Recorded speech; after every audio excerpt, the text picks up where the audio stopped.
I'm going to throw out a few statistics, and then I want to find out why we are still here in terms of a lack of diversity, especially when it comes to the financial community and Wall Street.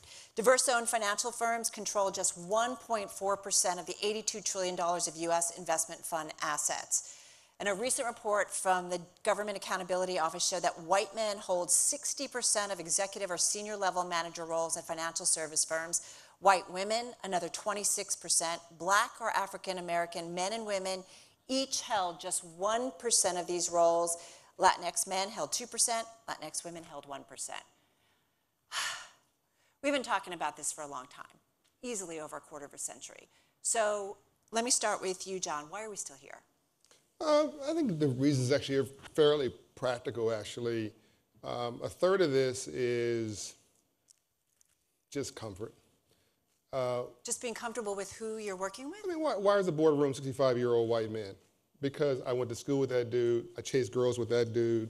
He helped me cheat on my grades. It's not competence, it's trust. It's comfort zones. So you hang out with your boys, unfortunately, and hopefully one day ladies hang out with the girls.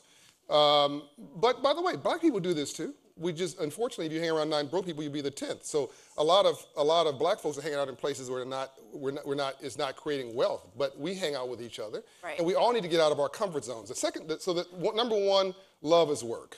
Non-love is laziness, anti-love is evil. Evil exists, it's very rare. Most people are just lazy. Intellectually lazy, physically lazy, financially lazy, spiritually lazy. They don't want to do the work. Number two, Bill Clinton, President Bill Clinton, once said, it's hard to get somebody to agree to the truth when the lie is paying their paycheck.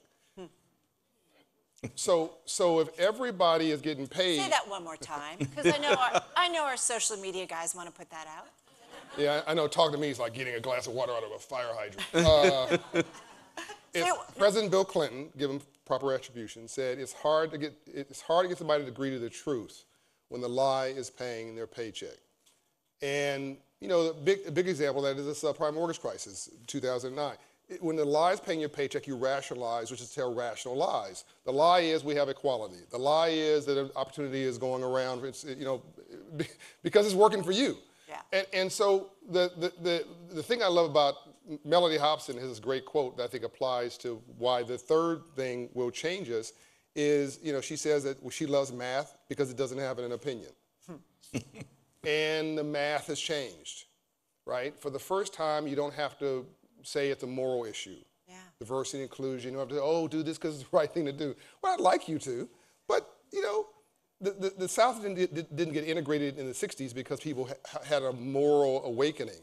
It got integrated because black folks who were customers in those small towns that Dr. King shut down with marches were also spinning green, the same color as their white counterparts. And the private sector ultimately said, what do we do to get our customers back? And it was Andrew Young who cut a deal to get the whites only signs down, and 100 business leaders in every town integrated the South. Were they moral? Probably not. Did it matter? That's between them and God. But it happened. Right. So I think right now you have an economic agenda. You have demographics or destiny. In 20 years, you're going to have a majority of minority in this country, and the color is green. And if you say there's 2 to 3% of GDP trapped under black economic empowerment, women economic empowerment, all of a sudden, smart leaders begin to angle toward that and find a new awakening. All right. Well, okay, Marcus, come on in on this. You spent a decade on Wall Street. You were at one point the sole recruit for Bank of America. That's right. Tell us about your experience. So, Did you feel alone? Yeah, it is a lonely feeling. Wall Street has not had a tradition of building a lot of diversity in the workforce, particularly on the investment side of the business. Those things are changing. And so you have many of the leaders, the first people that were the first woman, the first black person, the first minority on their desk or in their department. Many of those people are only 40 or 50 years old in this business. When you ask about what's different, is we are now entering, I believe, a third wave of civil rights, which is being led really by the private sector. The government has done a lot and continues to do more. We saw that the House just passed the Crown Act, right? So things are changing in real time, but in order to accelerate that change, the private sector, you, I, everybody in the crowd, is doing our part and putting pressure on private sector leaders to say we need to do more in order to actually understand how we can make this a more equitable environment. Go ahead. What he said. Oh, okay. This is a third Reconstruction. Yeah, no. But keep in mind, we're sitting in a moment in history, but history does not feel historic when you're sitting in it. It just feels like another day. Yeah. And please keep in mind that Dr. King was in Atlanta for 13 years. Went to parent-teacher night, went to the grocery store, 2,600 speeches, 13 years, 6 million air miles. All you remember is the one speech, 8 minutes, I have a dream. That's all you remember, right? And so we dramatize and we want to romanticize this, but the reality was just him banging at the dang-on door over and over again until it finally kicked open. So this is a new movement, but it's in the suites, not the streets. Right. This is about class and poverty, not race and the color line. The new color is green, which helps all of us, by the way, because the economics are on our side, because every profitable company in every profitable region is diverse and inclusive. I come from Atlanta, the moral capital of America. It also happens to be the 10th largest economy in the US. Hello. It also happens to be the only international city in the South. Hello. It also happens to be the largest economy in the South. And it is because we made a decision in Atlanta not to argue over who was going to go to a water fountain, white or black, but who's going to get the contract. Mm-hmm. And we decided we were better together. 2 + 2 = 6. And we found a way to work together. Well, so, okay, we were talking beforehand. Yeah. Marcus, come on in, because I feel like the money, like the understanding that by excluding parts of our population, whether it's Black Americans, whether it's the Latin community, whether it's women, whether it's LGBTQ, there's forgive me, an economic, financial reason to be much more inclusive. But I love McKinsey, but I'm tired of reading the studies that tell me this is the thing to do. It makes more sense. So, I mean, it's this simple, right? And I look at this, I'm a mathematician trained, engineer trained. I look at numbers and I'm comfortable there. We're a $20+ trillion economy. You've got, call it 30% of the economy that is operating at a suboptimal level because of the constraints of inequity that are in the workplace. That means there's several $1 trillion that we can unlock if we can simply give people a greater level of confidence, greater access, education, exposure, experience to allow them to maximize their potential. So how do we do that? Because that makes sense to me. That's logic. I get it. So I'll tell you what I know. And I think that this can be a model for other industries. Again, you've got to give people value-add networks. You've got to give them opportunities to meet people. In the world of Wall Street's an apprentice-driven model. For those that are in the crowd, how many people did not know anybody? For those that are investors, was there anybody that didn't know somebody at the firm the day that you stepped in there? We have 1 out of 200 people in the room. It is impossible to get into that business just on the merit of your own intellect. That's right. Which means you have to know people, you have to build relationships with people. At the end of the day, none of our deals are empirically the best deal. They're the deal that we feel comfortable with because we did it with people that we trust. So how do you build networks where people can build more trust among each other? You guys are working on that. That's exactly what we're working on. Getting young men and young women to meet people in the business before they have to interview. John, I mean, you've come on Bloomberg a lot, and we've talked about, money being the great divide, and you're working on it, at a younger level. What are the specific steps that, you've been working at this at Operation Hope for a while. Yeah. So what makes a difference that puts people into the pipeline, gives them that opportunity, those networks? Yeah, it's relationship capital. Like, you don't have to be a genius. You have to be in the right relationship. You know all a university is? It's networking. That's right. All a country club is? Networking. Private clubs, it's networking. It's again, nobody in here got your job from the phone book. You guys do know what the phone book is, right? But you and I have also talked about having that seat I remember when you came on after George Floyd on air, and I think there was a younger individual, I believe they were Black, and they said, but John, you have a seat at the table. I don't have a seat at the table. I'm not being heard. You have seats at the table with CEOs, boards, your board alone. What are they saying? Why does this take so long? That was a really, you're so good, Kara, because that was actually that almost made me cry. It was a young Black man who was actually saying, I'm trying not to get watered up here, He's like, look, John, I don't have a seat at the table. They're not going to listen to me. They're not going to listen to my father. They didn't listen to my grandfather. What I can do is make some noise out in the street. What I can do is protest and maybe even tear some stuff up. And I know that's not leading to anything, but maybe it gives enough attention for a minute for a guy like you to walk in and cut a deal, right? That then allows me to move from the suites to the streets, and from the streets to the suites. And that really, I felt, I couldn't argue with them, right? Because here's the reality. If you're in Canada, they'll tell you by elementary school who the NHL stars are, hockey league, because they farm club them. You here in America, they'll tell you who the NFL stars, the NBA stars are, what, in middle school? Because we have a whole farm club system. Are you with me on this? But we leave corporate, banking, finance, all the stuff that drives the economy, real estate, media, we just leave it to chance. So who gets those gigs? If you're sitting at the chair of your father and he's talking about real estate, or mom's talking about stocks, and they introduce you, they take you to the country club, they take you to the alumni meeting. All of a sudden now you've been creating relationship capital, maybe with the sons or daughters of those who are successful, who you do business with. That's those who you know. So if you hang around 9 broke people, I'll say it again, this is tweetable. You'll be the 10th. You'll be the 10th. Whatever you hang around, you will be. Why does somebody want to be a rap star, an athlete, or a drug dealer? Because that's what you see. It's not rocket science, it's role modeling. I mean, it makes common sense. If all you see is aspirational success in your neighborhood is a drug dealer, which is an illegal, unethical entrepreneur, yes, immoral, but not dumb, then of course that's what you'll be. So what we have done at Operation Hope, 1 Million Black Business Initiative, $130 million commitment for Shopify, right, to create new black businesses through corporate America. We were doing with financial literacy for all, me and Doug McMillan, CEO of Walmart, to get 80% of the corporate Fortune 500 to make financial literacy the new healthcare, embedded into the ethos, the business model. Right. Not charity, business.